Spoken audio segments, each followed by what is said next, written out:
I like to refer to trees as the original direct air capture machine, right? Refined through, I think it's about 370 million years of natural engineering, making them super effective. It's quite hard to replicate this in a lab on a short timeline.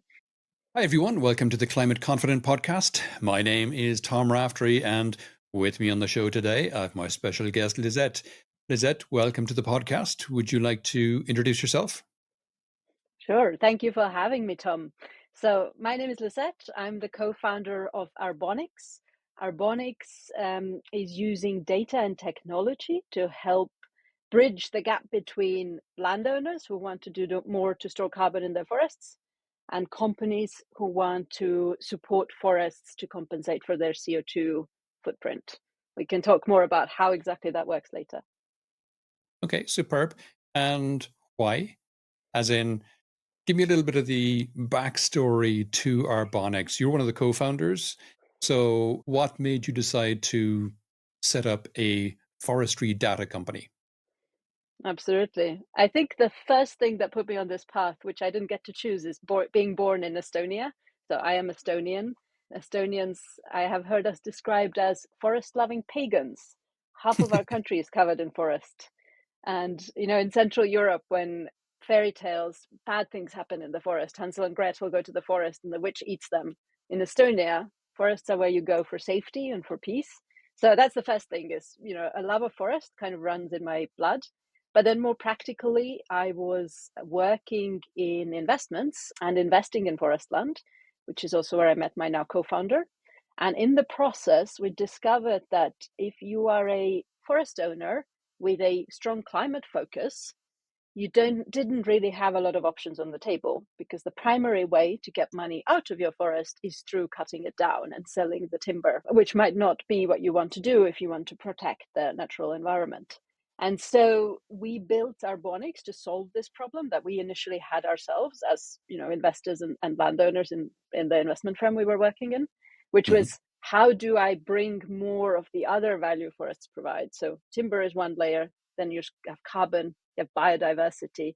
How do I bring those other layers of value into the investment equation to drive more what I would call positive behavior, or more sort of nature positive behavior, where the answer isn't always just cut the whole thing down? Nice. And what would you say has surprised you most in your journey to where you are today? So my own background is, I guess, quite common for a startup founder, not so common for a forester. I used to work in financial services and in other startups. And so I didn't probably know that much about the actual business of forestry management.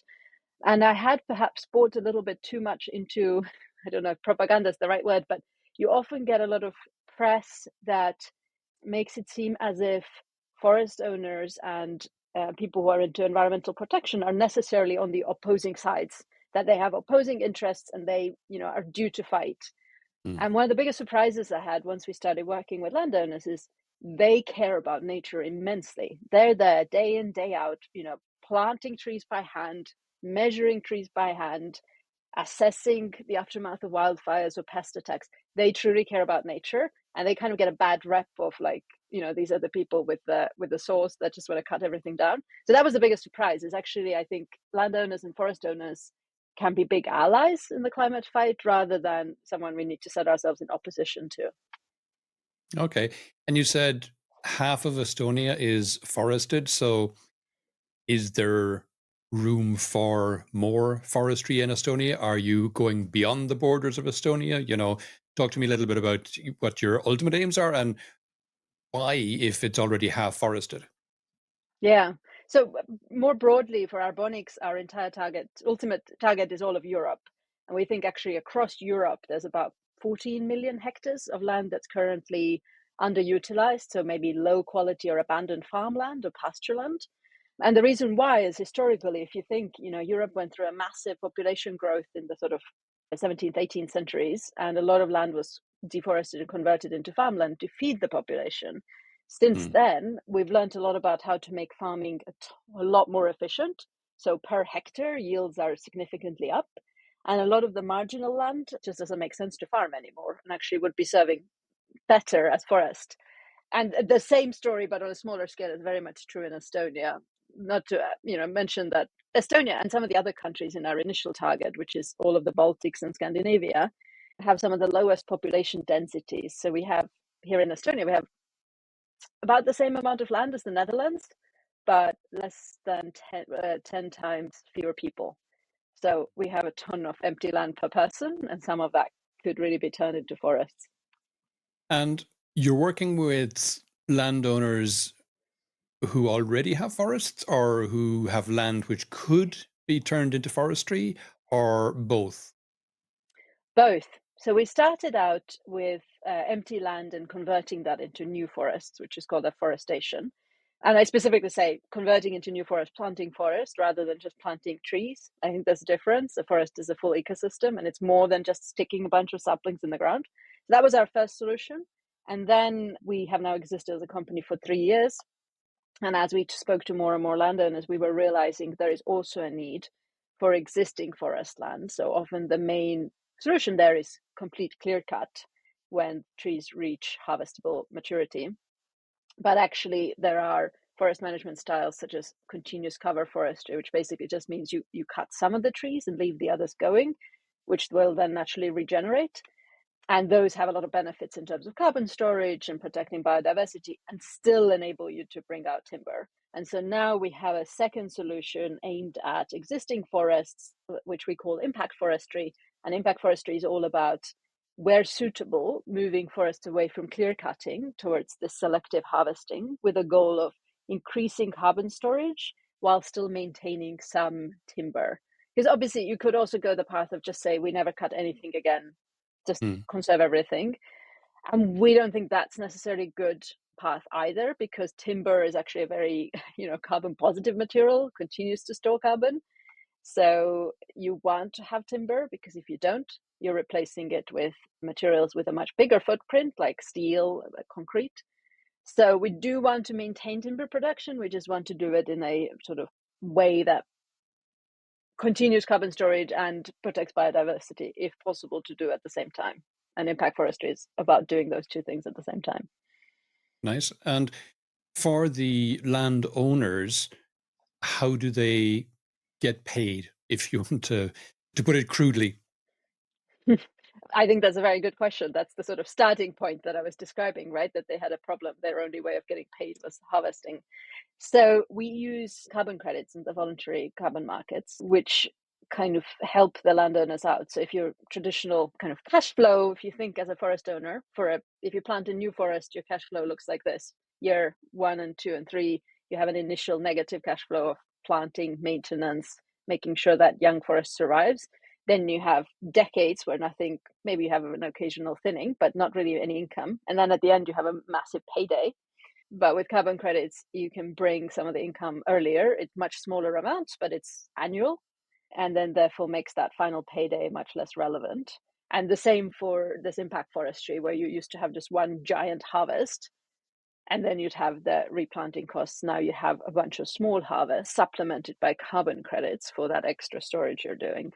So that's how our landowners earn money. We generate carbon credits for them, the majority of which goes to the landowners. Okay. You also mentioned biodiversity. So are farmers able to be paid for increasing biodiversity? And if so, how is that measured and how are they paid for it? Yeah. So this is the big challenge in the market, is that there are a variety of frameworks out there, but there isn't really agreement on precisely how should we be measuring biodiversity, and how do you value, one species here in boreal Finland versus another species in temperate Germany. Are they equally valued? Are they different? So there isn't really a good answer for that. Today, our focus is on making sure that everything we do is biodiversity neutral or positive. So we know what things are damaging. For example, having really like single species, large plantations of single species, that's quite damaging. So you don't want to do that. You want to Mm. encourage mixed species, natural regeneration, understory plants like bushes and berries and things coming in. So we do that, but we don't yet have a good way of quantifying that. We're working on that. We have an internal team working on, all the available frameworks and figuring out what makes sense. But I think we're really looking for some this is maybe where regulation or a kind of standard, a global standard would be really handy so everyone can get behind, hey, this is the way we all measure it. And then we can start to quantify it. I'm a big believer in, what gets measured gets done. So if we measure it adequately, we can make sure that biodiversity is prioritized, but we're not quite there yet on a global level of everyone saying like, this is the one right way to do it. Mm-hmm. And carbon credits have a bit of a reputational issue. So how do you assure people that the carbon that your landowners are sucking out of the air is actually being sucked out of the air? Yeah, I mean, that's another huge reason for why we wanted to do this, coming with a tech background and a sort of data forward view, and the way we wanted to do it in Europe. So there's two ways that we do it. One is so historically, carbon credits issued have really suffered from problems where the baseline is just sort of calculated in an Excel somewhere, and it's based on a lot of assumptions, and you can query the assumptions, and maybe the baselines are too negative. This is something that The Guardian had identified around tropical avoided deforestation projects, particularly. But that is in many ways a data issue, right? Because it was all based on models and assumptions, but now we actually have the technology to just do it based on real world. And so in our projects, we're using the newest standard, which uses something called a dynamic baseline. And basically what that means is rather than trying to guess what would have happened in another scenario, we actually use a control set of land plots, and we measure the difference between them in the real world.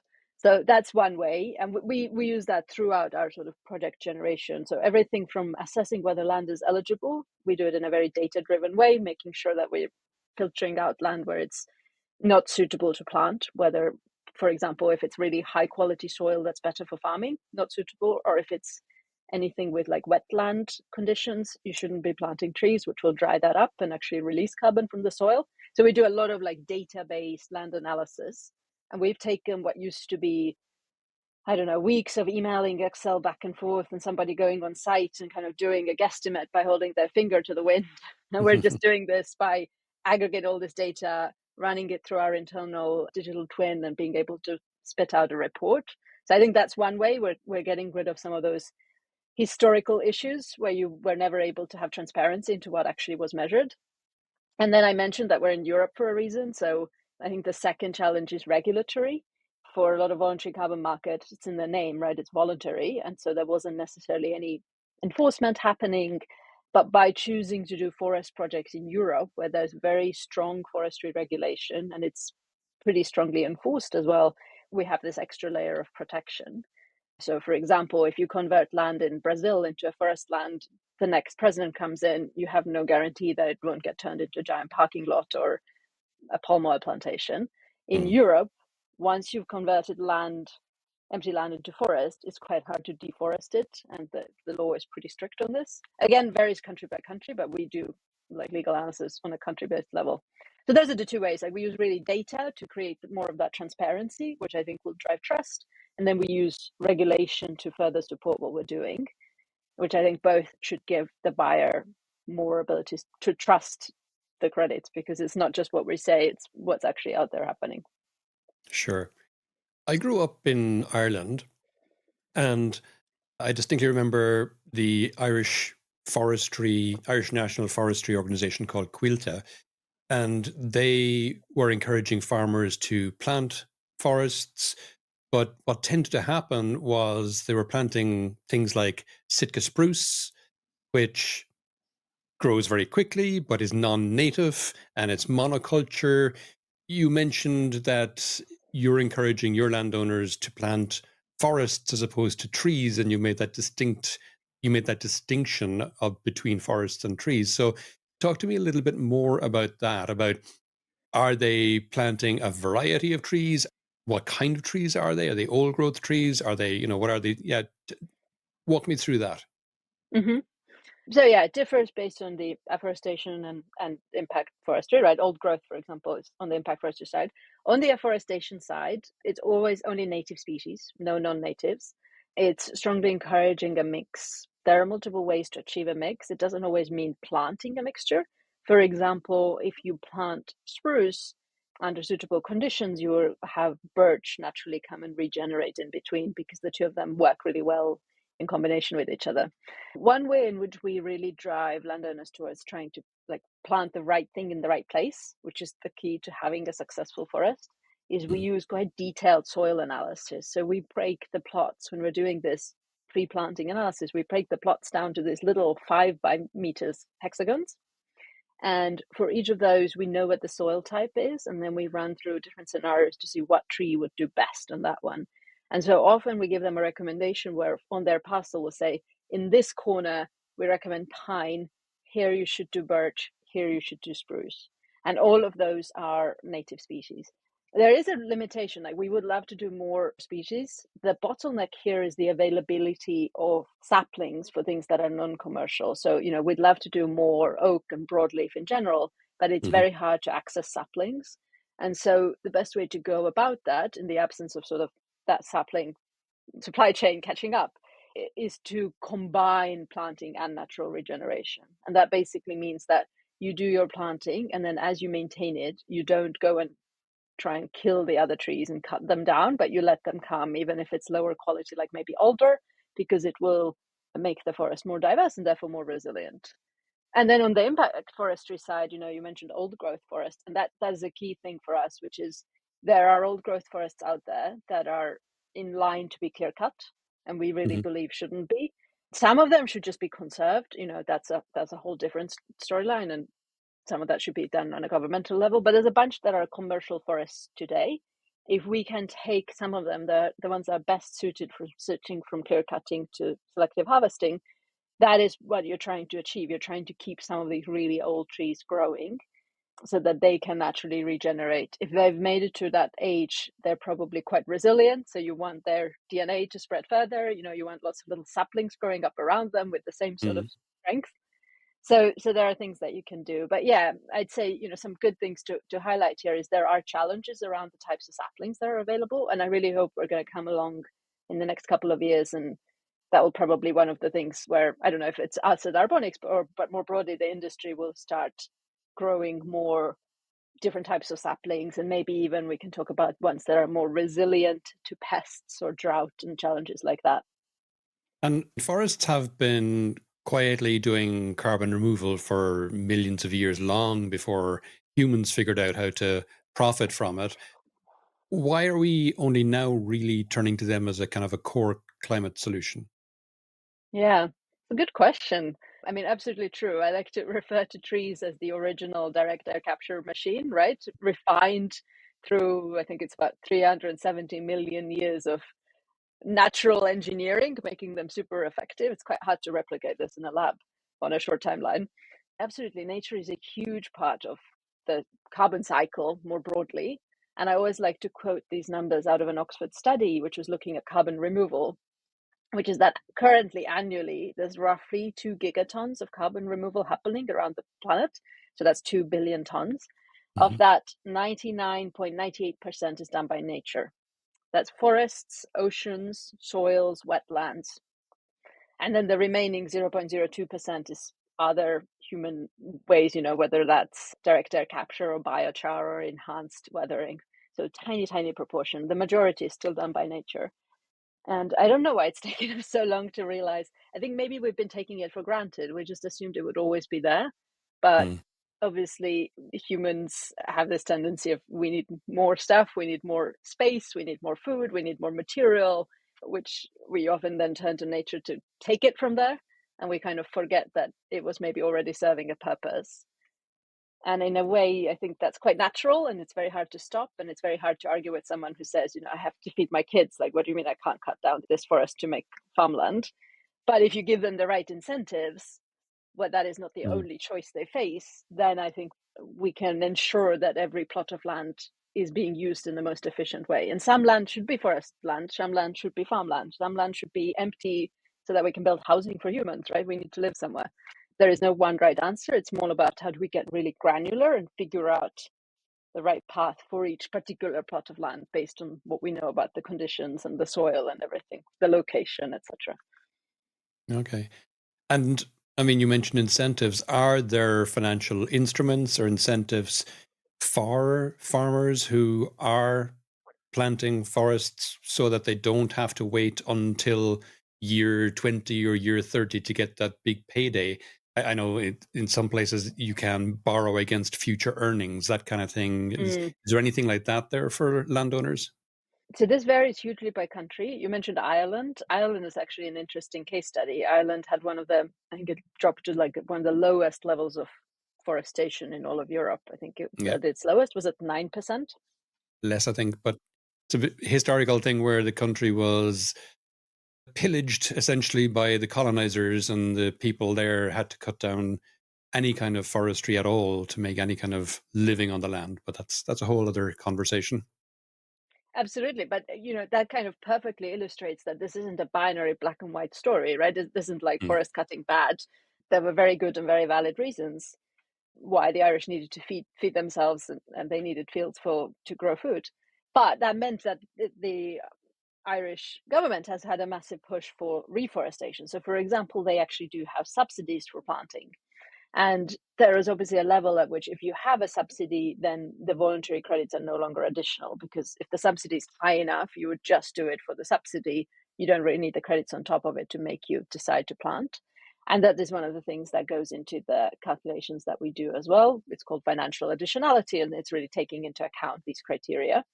And it also partially comes out in, I talked earlier about using a baseline to compare. So we're really seeing our effect by comparing to other similar plots that are not in a carbon project. And in places where you have a bunch of other financing methods, whether it's subsidies or something else, the difference between those two would be very low. And so no credits would be issued. So that's one way in which additionality is enforced in the voluntary carbon markets. In terms of other access to funding, yeah, absolutely. There are loans. For example, we even partner here in the Baltics with Swedbank on providing landowners with the money to help them pay for that initial planting. Because sometimes that's a barrier, that they just don't have even that liquidity for that initial planting, even if they will get carbon credits in a few years. So definitely important that they have those tools available to them as well. And things like nature-based carbon removal, sometimes seen as a soft option compared to big, sexy industrial projects like direct air capture. What's the reality? Where do nature-based removal projects excel, and where do they struggle? Yeah, I think that's a great question. I often see this dichotomy, people putting those two in opposition to one another. I don't really get why at all. I think they're actually perfectly complementary. So a lot of technology-based carbon removal is still fairly in the early days in terms of technological advancement. The total volumes are still relatively low. Mm. Something like direct air capture, I think we're talking in the tens of thousands of tons being done in a year, versus we need billions of tons. Mhm. And even in the best case scenario, if we can scale that sector to 1 gigaton, which would be about an 86,000x growth, I think, from 2023 numbers. I haven't compared to 2024, so maybe it's a slightly, but it's still a huge lift. That's 1 gigaton. And we need our total carbon removals to go from this 2 gigatons to like 10 plus to get to net zero on a planetary level. And I just don't see where the rest of that will come if it doesn't come from nature, because yeah, there are limits to scaling up DAC. The limits are the availability of suitable green energy in a way that you're not taking energy away from other uses that are decarbonizing the economy. The space to build plants, like a lot of this is quite capital intensive, the money needed for that. So it's just really hard to see how we can scale that even faster and even more. Already, this 1 gigaton by 2050 feels like a strong goal, and the rest has to come from somewhere. And I think that's where nature-based steps in. And one argument that's often used against nature-based is, look, it doesn't last as long, right? How long is your average tree growing? 50 years, 100 years, if you're lucky, if there's no fires. And to me, the point is like, yeah, absolutely true. In an ideal world, we would do all of this 1,000-year carbon removal. But we're not in an ideal world. We know we can't do all of it with 1,000 years. And our most immediate pressing problems are in the next 50 to 100 years, right? Mm. So, in a way, if we can kick the can down the road a little bit more, buy ourselves a couple more decades to come up with new technologies that either remove existing carbon out of the air or remove new emissions much faster than currently projected, if we can buy ourselves that time, that is already a great win. And nature is good for that. Not to mention provides a bunch of other co-benefits, whether it's water purification that forests can serve, air purification, even local climatic impacts. You can see this in cities, right? Areas with trees are much cooler than areas without trees because trees Mm. basically operate as a little AC unit. And on a larger scale, the exact same effect happens. And so it helps reduce droughts and kind of avoid desertification and things like that. So lots and lots of co-benefits. And the bigger counter argument is the durability. But to me, that just says we shouldn't be counting only on nature. We should 100% still be investing on technology-based removal and pushing the thinking there, pushing the science, trying to make that cheaper, faster to scale, using less energy, etc. But in the meantime, we have this amazing tool in nature. Why not take advantage of it to the maximum that we can? That's how I think about it, at least. No, fair enough. Tech companies obviously like talking about scaling solutions. However, nature-based solutions are limited by land and biology. What does scale actually look like for afforestation and improved forestry management? Yeah, so absolutely, you cannot make trees grow faster by throwing more service behind them, like you can purely software-based solutions, right? So I think what scale looks like is just really catalyzing action faster. So for us, it means, I mentioned earlier, we think there's 14 million hectares across Europe. That's quite significant. If we can get those covered in the next couple of years, next 5 years, 10 years even, versus whatever the rate of natural regeneration or natural afforestation would be, which is much slower, that is already a big jump. And the way to do that is to try and use technology to speed up all the parts that are not the literal tree growing. So it's assessing the land for eligibility once it's planted, doing all the measurement and monitoring, which we use satellite imagery, LiDAR, etc. So that's the part where you can apply scale. But yeah, the literal saplings themselves, they will grow at their own speed. Although I would say there's some cool stuff out there. I don't know if you've ever heard of Living Carbon. It's a US company that's genetically modifying trees to store more carbon and grow faster. I think a Oh. lot of people might get scared and kind of imagine Day of the Triffids, but they're doing this in a quite safeguarded way. And I know they're planting their trees in Georgia and Alabama, I believe. So there are people also working on that. At Arbonics, we are not. We're still going with the plain old school regular trees. But I do think scaling means taking away all the other barriers around it so that those trees get in the ground as early as possible and have the longest possible time to grow.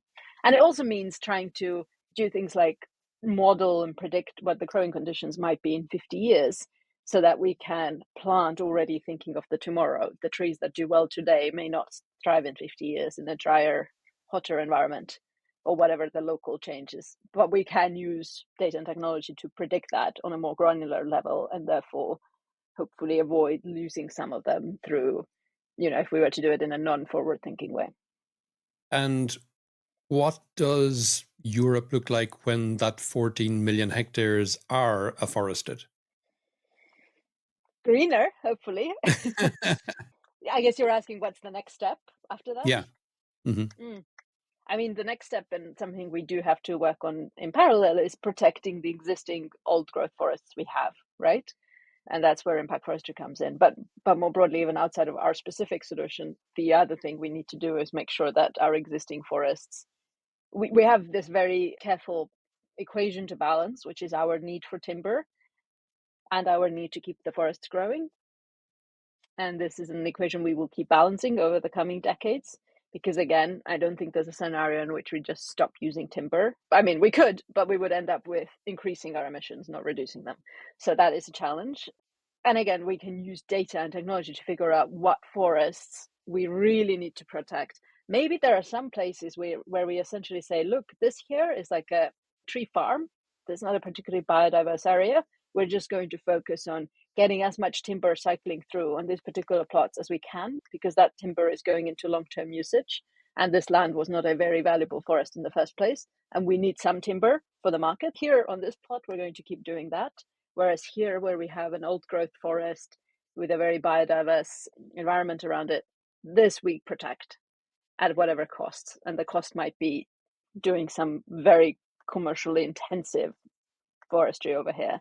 And I think it's the nuance of those different assessments and calculations, and that gets hard to boil down, especially to people outside of the forestry sector who like to say, like, how about we just say just stop harvesting, or but it's never that simple, right? Sure. Unfortunately, that's the thing with everything in climate. It's never as simple as the newspaper headline blurb would like to make it seem. Sure. And on your company website, you talk about joyfully data backed solutions. Can you explain what that means and how technology like digital twins that you mentioned and remote sensing can actually increase trust in carbon removal? Yeah, absolutely. So first, the joyfully data backed comes from, I don't know if you are familiar with the work of Hans Rosling, the Swedish Yes, yes, yes. statistician. I met him a couple of times. Lovely guy. Oh, amazing. I never had the honor of meeting him, but I find his Mhm. work incredibly inspiring. And so he is the person we have in mind with that value for us as a team, which is really that we believe that data can change the world for better, and it can be a joy to work with it. So that's where it came from. But in practice, really, this is the same idea. Okay, so historically, forest assessments are done in a very analog way. So if you're trying to measure forest growth, oftentimes what happens is your forest assessor identifies some sample plots, drives there, gets out of his car, goes in the middle, picks a spot, stands, and then counts the trees in a circle around him within a certain diameter, and then measures them at eye height, and then plugs all those numbers into this equation that basically tells him this is how much biomass is on this square hectare. So if that sounds like a pretty 19th century way of doing things, that's because it is. It hasn't really changed massively. But at the same time, we have had these incredible advances in technology, things like LiDAR, things that every iPhone now comes equipped with tools that you can use to do on the ground measurement in a much more accurate way, or the way that satellite imagery has gone from a granularity of like 30 meters to 30 centimeters, where you can start to count individual trees. So those are all like, we really want to revolutionize the way we do that forest measurement so that we have higher confidence in the final numbers, but also so that it isn't so resource and labor intensive. Part of the reason why a lot of forestry is just based on assessments is because it's immensely resource intensive to just send someone around doing all these measurements by hand, right? If Sure. you think Yep. of the CO2 footprint of that guy driving around alone in his truck in all these remote places, that alone is kind of a disaster. But we have this technology, we can do it much better. And so a big part of what we're building in our internal tool, which we refer to as trunk, like the trunk of a tree, is along those principles. So how do we bring all that data in? How do we take out the measurement uncertainty, some of the analogness of it? It's not perfectly solved yet. There's still, something like soil carbon in forests, for example, is a big challenge. And we're exploring to see how, what's the cutting edge of science on this one, so that we can figure out if there's anything we can bring on board. It is still really hard, but there's already things we can do much better than they've been done historically. Yeah, and that's what our digital twin is all about, like really trying to build up this data-based view of those same forests so you can make really good decisions without having to go on site in person necessarily. And there's been a significant pushback on climate in the last 6 months, probably since the US election. You're building a climate company in 2025. What keeps you optimistic when others are unfortunately retreating? Yeah, great question. I think especially the last 6 weeks have felt quite intense and changed. The macro situation is changing daily. I think two things. One is I'm a big believer that humankind is advanced enough that we can have more than one focus. So, even though everyone's saying, for example, that defense is the new focus, and as an Estonian, 100% agree, defense is important, geopolitics is important. But again, I am a big believer in humankind is pretty capable and that we can have more than one thing on our plate at the same time. We can focus on climate and on disease eradication and on reducing poverty in parallel. We don't have to pick and choose. So that's one thing, is I think we have to. Someone has to do the work. I want to be candid, it definitely is harder now. Like, it is way harder to raise money for companies in this space. Investors are worried. They tend to focus on whatever is the topic du jour that gets the attention, which tends to be AI recently, and now it's AI and defense. If you can combine the two, like, you're onto a real winner. But I think the answer is, what it is for most entrepreneurs, which is you just kind of have to keep going. So much of entrepreneurship is sort of being kicked on a daily basis, and you still get back up. Maybe that sounds too pessimistic, but that's one way to think about it. On the optimistic side, I do still see a lot of interest. Like, yes, maybe the US on the governmental level is stepping back from climate and banning the mention of climate change in their internal documents. But then you can see the private sector stepping up, right? I think Michael Bloomberg promising to back the US's Paris Agreement commitments Mm, personally is a good example of that. Like, there are cases where people and organizations with money who care and who are willing to put their money where their mouth is. I think that hasn't changed overnight. So yeah, we have to keep going in the meantime. mm, sure, sure. For listeners who maybe own land or work in sustainability, what's the most important step they can take today to ensure forests play a bigger role in fighting climate change? If you own land, I think just go out into your forest every once in a while and appreciate it and be grateful for the role it's playing. I think, not to mention, it has great mental and health benefits spending time in forests. But I think for anyone who works in sustainability, I think just being able to be open and not zeroing in on like what is the one solution. The one solution is technology-based carbon removal, or the one solution is electrifying everything, or the one solution is modular nuclear, whatever else might be your particular pet idea. I think it's just maintaining that broadness of perspective that actually we need a lot of different solutions. Nature is a key one, but it is not the silver bullet. I'm not saying only do this. I'm saying absolutely do everything you can, and just keep it in mind that I think it's a very valid part of the puzzle. It Mm, deserves respect in that role. Yeah, I think that's the main idea. okay. Left field question. If you could have any person or character, alive or dead, real or fictional, as a spokesperson for afforestation, who would it be and why? Oh, Winnie the Pooh. I feel like Winnie the Pooh had a real appreciation for the 100-acre wood. So I Ah, feel like nice. he can really, sell the benefits to all ages, all. Yeah, I feel like in language that speaks to everyone. Yeah. Hmm. Him or Groot, but the problem with Groot is his vocabulary is quite limited, no? Yeah. Yeah. I'm sorry if you needed a more serious answer, but No, no, no. I can think of a more serious one as well. No, no, it's fine. That's fine. That's fine. We're coming towards the end of the podcast now, Lisett. Is there any question I didn't ask that you wish I did, or any aspect of this we haven't touched on that you think it's important for people to think about? No, I think we've covered it quite well. I mean, obviously, this is one of my favorite topics. I could keep going on for hours, but I think I want to spare everyone else from that. I think the one interesting area we didn't get into is, what's happening with the voluntary market and regulation in the future. And but there's a lot there. There's a lot of mixed signals, but I do believe we're eventually going to get to a point where what solves the trust issue in the voluntary carbon markets is more standardization and regulation. And it's kind of already happening in Europe, or going to happen. So I think that is a big piece of the puzzle, sort of to one of your earlier questions. But yeah, I think we don't have time to go into in depth there. But for anyone that's interested, I would look up the European Carbon Removal Certification Framework, and how that might impact the space. Lisett, if people would like to know more about yourself or any of the things we discussed in the podcast today, where would you have me direct them? So you can find out more about Arbonics on our website, just arbonics.com. That's like Arbo, like Latin for tree. Or you can reach out to me via email, lisett@arbonics.com, or on Blue Sky, where I like to have good debates about nature-based solutions. Fantastic. I'll put those links in the show notes as well, Lisett, so everyone has access to them. Cool. Lisett, thanks a million for coming on the podcast today.